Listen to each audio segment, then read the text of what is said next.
Do you like silly games about fighting ultimate evil alongside talking animals? Well, if you do, join me today as I discuss Kingdom Hearts.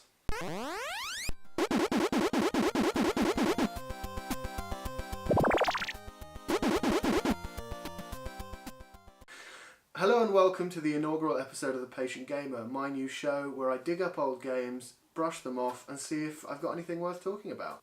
For our first episode, I thought I'd dive into a series that has always seemed right up my street, but which I've never managed to get around to. Kingdom Hearts. The massive collaboration between RPG makers Square Enix and movie giants Disney, where characters from both companies come together to tell an epic story about saving the combined Disney and Final Fantasy universes from destruction. Now, whilst Kingdom Hearts 3, the latest game in the series, is no doubt soaring to the top of the sales charts in Japan as I speak, and will likely do the same in the West when it releases on the 29th, it's important to remember that there was a time before this. Before the 10-year-long hype cycle for Kingdom Hearts 3, before all the spin-off games made the story ridiculously convoluted, and before delay after delay made fans wonder if the series was ever going to be completed.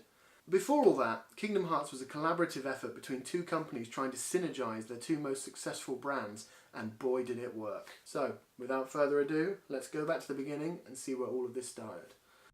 Originally released for the PlayStation 2 in 2002, Kingdom Hearts was directed by the talented Tetsuya Nomura, a former character designer at Square Enix who stepped up to tackle a collaborative project involving characters and worlds from their own Final Fantasy games and any Disney properties they wanted to use. Nomura cooked up a plot building on the idea of worlds being destroyed that had a mix of original characters and Disney classics travelling around trying to avert universal disaster. It's simple, high-concept save-the-world stuff, but it works, and it makes for a great excuse to travel around all these places and interact with all these characters. We begin on the Destiny Islands, and at first I was worried. The interesting opening dream sequence that sets up the plot gives way to a bland starting area filled with bland fetch quests. This segment is our introduction to our main characters who, similarly to me, are itching to get off their tiny island. Sora, a small spiky-haired boy with a total kink for zippers, is our main character and dreams of seeing other worlds with his friends Kairi, the girl one, and Riku, the tall serious one who looks like a young Sephiroth.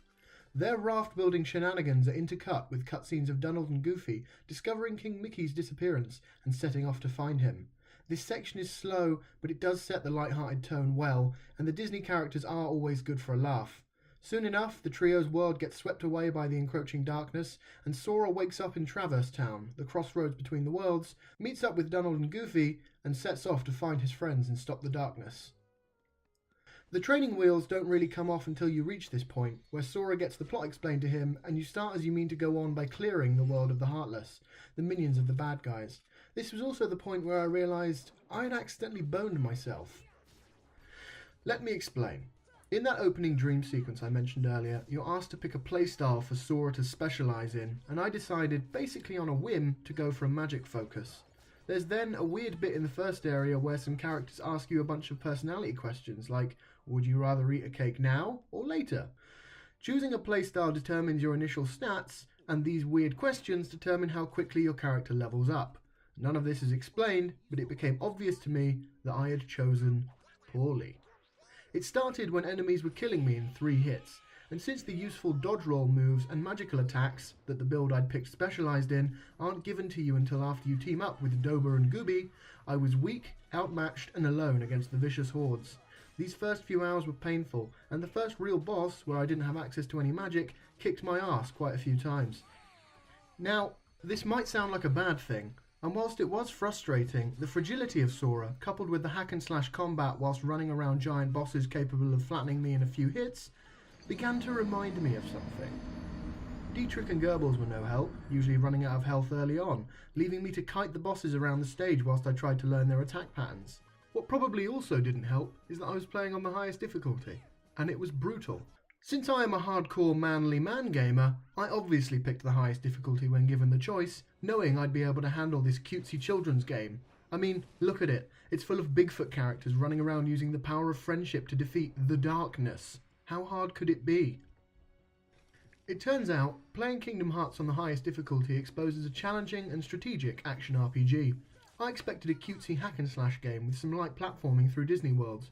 Instead, I was forced to use every system the game offered and take every advantage I could to stand a chance, especially in boss fights. Magic, Keyblade upgrades, various buffable items, and techs Basically, combos and useful powers, like seeing an enemy's health, all become available to you as you progress, and I was taking advantage of everything. This game has a lot of different elements to what looks on the surface to be a very simple combat system, and I have to commend it for that. But of course, this challenge didn't last forever. Once I had access to spells, and I had taken the time to learn the game's systems, and how to best direct Dongle and Giraffe to act in combat, i.e. focus on healing me whilst I try not to die, I began to turn the tide. Bosses remained challenging, with unique attacks and encounters that showcased some real imagination, and I began to look forward to whatever crazy fight waited at the end of a world. In this game, boss fights are an event. These things are great, full of imagination, multiple stages, cool designs, and all very unique. Definitely one of the highlights. I got 2 words of advice for you. Attack! The story also begins to pick up once you leave Traverse Town and begin visiting the Disney worlds. Wonderland is our first stop, and of course it is wacky as hell and delightful. The Bizarre Room in particular was a treat. You keep revisiting it as you progress through the level, and each time you have to do some insane logic-bending puzzle to shape the room, like lighting lamps to make a clock appear, or turning a tap on to water a bowl into existing. It's illogical, it's weird, and it's hilarious. However, I did wonder how much of the reuse of the room was due to the limited environment sizes, and my theory was proved in the Tarzan world of Deep Jungle, which contains considerable backtracking through small, linear environments that haven't aged well. These worlds, and the many others you unlock as the game progresses, are fun, all with a unique aesthetic and usually a couple of iconic locations from the movie, and for the most part they are a treat to journey through. Unfortunately, they are small. They make the best of using transition screens when you go between areas to hide that fact, but the PS2 era limitations of the game show themselves, especially now that the remake basically eliminates loading times that probably would have plagued the original and made them feel much longer to travel through. Points for the remake there, but unfortunately it does mean you can run through most areas in seconds once you know your way around.